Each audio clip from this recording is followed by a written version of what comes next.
তো ঈদ উল ফিতর আমাদের জন্য অত্যন্ত আনন্দের একটা দিন। ঈদ আমরা খুবই আনন্দের সাথে বাংলাদেশের সবাই পালন করি এবং এবারের ঈদ আমাদের জন্য আরও বিশেষ আনন্দের। 24-এর গণ অভ্যুত্থানের পরে আমরা দলমত নির্বিশেষে একটা ঐক্য এবং সহাবস্থানের মাধ্যমে যে ঈদ এবং আনন্দ বাংলাদেশে অনেক বছর পরে সেটার নজির স্থাপন হয়েছে। কিন্তু এই ঈদের মাঝেও আনন্দের মাঝেও আমাদের মধ্যে আসলে দুঃখ রয়েছে, কষ্ট রয়েছে।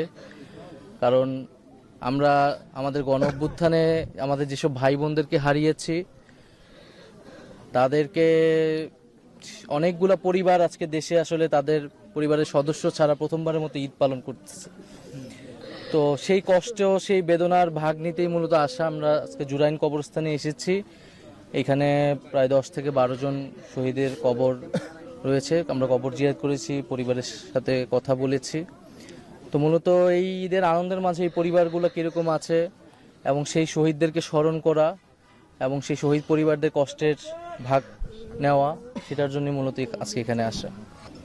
আমরা তো বিচারের বিষয়টা বরাবরের মতোই বলে আসছি।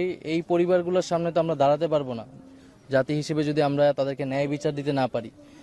ফলে প্রত্যেকটা মা বাবা আজকে শুধু বিচারের জন্যই, তারা সরকার থেকে সহযোগিতা এগুলা তাদের কোনো বড় বিষয় না, মূলত বিচারটা, ন্যায় বিচারটা যাতে তারা পায়, তাদের সন্তানকে যারা গুলি করেছে, হত্যা করেছে, তাদের যাতে বিচার হয়।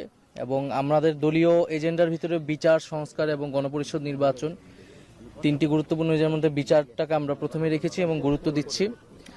আর সরকারের পক্ষ থেকে পাশে দাঁড়ানো, সহযোগিতা দাঁড়ানো, আমি মনে করি যে সেখানে কিছু কমতি রয়েছে, সেটা আরও বাড়ানো উচিত। আমি যখন দায়িত্বে ছিলাম আমার জায়গা থেকে চেষ্টা করেছি এবং যে পরিবারগুলোকে যে ধরনের সহযোগিতা এবং মাসিক ভাতার বিষয়টা, সেটা আমি থাকা অবস্থা সেটা ঘোষণা হয়েছিল, কিন্তু সেটা ঈদের আগে দেওয়ার কথা ছিল। কিন্তু আমরা যোগাযোগ করেছি, কিন্তু ঈদের আগে তারা দিতে পারেনি, খুব কম পরিবারের কাছে সেটা পৌঁছাতে পেরেছে। তো আমরা আশা করব যে এই বিষয়গুলো যাতে দ্রুত গতিতে সরকার বাস্তবায়ন করে, যেই ঘোষণাগুলো, যেই প্রতিশ্রুতিগুলো দিয়েছে সরকার। না, আমরা তো চাই যে ঈদকে আমরা সাংস্কৃতিকভাবে আরও গুরুত্ববহ করে তুলি। ঈদ আমাদের একটা জাতীয় সংস্কৃতির অংশ এবং আমাদের ট্রেডিশন যেগুলো ছিল প্রথাগত, আমাদের ইতিহাসে যে ধরনের চর্চা, সেগুলো আরও নতুন যুগের সাথে তাল মিলিয়ে কীভাবে আনা যায় এবং এই উৎসবে আনন্দে সবাইকে সামিল করা যায়, সেই ধরনের উদ্যোগকে আমরা সাধুবাদ জানাই এবং আমরা সামনের দিকে এই ধরনের সৃজনশীল উদ্যোগ যাতে আরও হবে সেটা আশা করব। অবস্থান খুবই স্পষ্ট। আমরা বারবারই বলেছি, প্রথম থেকেই বলেছি, এখনও বলছি, আওয়ামী লীগের বাংলাদেশে রাজনীতি করার কোনো অধিকার নেই, কোনো সুযোগ নেই। আওয়ামী লীগ বাংলার মাটিতে আর রাজনীতি করতে পারবে না। 5ই আগস্ট আওয়ামী লীগ এবং মুজিববাদের বিরুদ্ধে বাংলাদেশের জনগণ রায় দিয়েছে। ফলে সেই রায় কোন প্রক্রিয়ায় কার্যকর হবে এখন সেটি হচ্ছে আলোচনার বিষয়। যেহেতু বিচার চলতেছে, আমরা বিচারের প্রতি আস্থাশীল। আমরা মনে করি বিচার এবং রাজনৈতিক ঐক্যমতের মাধ্যমে আওয়ামী লীগ বিষয়ে যে সুরাহা, যে নিষিদ্ধের যে বিষয়টি, সেটি সমাধান হতে পারে। কিন্তু আপাতকালীন হিসেবে আমরা বলছি যে আওয়ামী লীগের নিবন্ধনটি বাতিল করা উচিত। ফলে আওয়ামী লীগ মার্কা আগামী নির্বাচনে থাকবে না এবং দ্রুত সময়ের মধ্যে বিচার কার্যক্রম করে আওয়ামী লীগের রাজনৈতিক ফয়সালা করা।